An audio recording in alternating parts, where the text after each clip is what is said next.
It's absolutely an honor. I mean, I live about 6 hours away, so I kind of wasn't going to miss this. I was kind of rushed to the game last night to get there, but I mean, to make it and to make it at a young age like this, and then to have guys, I think there was someone who was passed who they had honored last night too, in 1922, I believe is when they graduated. So I mean, it's an absolute honor to be in the same group with those guys. I'm talking to some of the guys. You know, it's like you probably don't set out to be a Hall of Fame person when you enter high school when you're 14 years old. But now that you are, you know, how fulfilling is it, and how motivating is it to say, you know what, it's out there for other people too if you give your best. You know.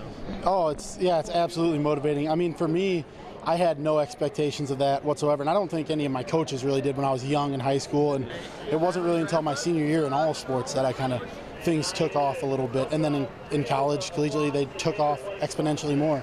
But I don't, you know, after I got a Division I scholarship, I was just kind of get there and maybe score some points or whatever, and then I just kept growing and was fortunate enough to have a really good support system around me and some really good coaching, and kind of that's what I like for the younger generation and kids coming up, to know that you don't have to be great when you start, because you can make it to a high level if you just put in the work and the amount of effort that's necessary to reach that.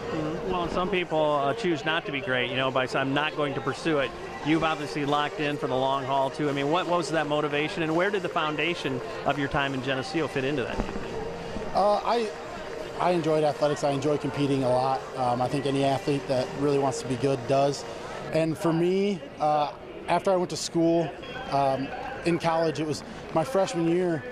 Yeah, I threw about 47 feet my first meet my freshman year, and that's the standard 10-foot drop that you get going to a heavier shot put in college.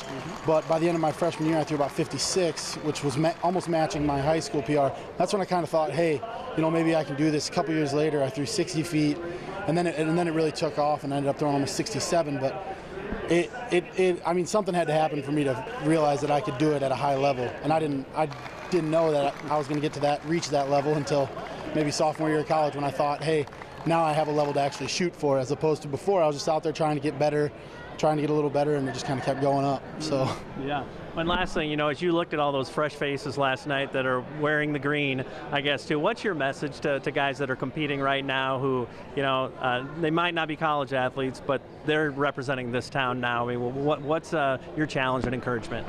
Really, I want the younger generation in general to learn to be students of whatever sport they're in, whether they wrestle, whether they're in football, track and field, basketball.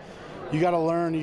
I mean, I spent countless hours on YouTube, late nights on YouTube in college, late nights at the end of my high school career, trying to learn, you know, what the good guys were doing beforehand. But I mean, if you put in the time to be a student of your sport, and then the effort that comes along with it from a physical standpoint, you can reach a really high pinnacle, I think. And a lot of people have that chance if they're just willing to put in that extra time and effort. So.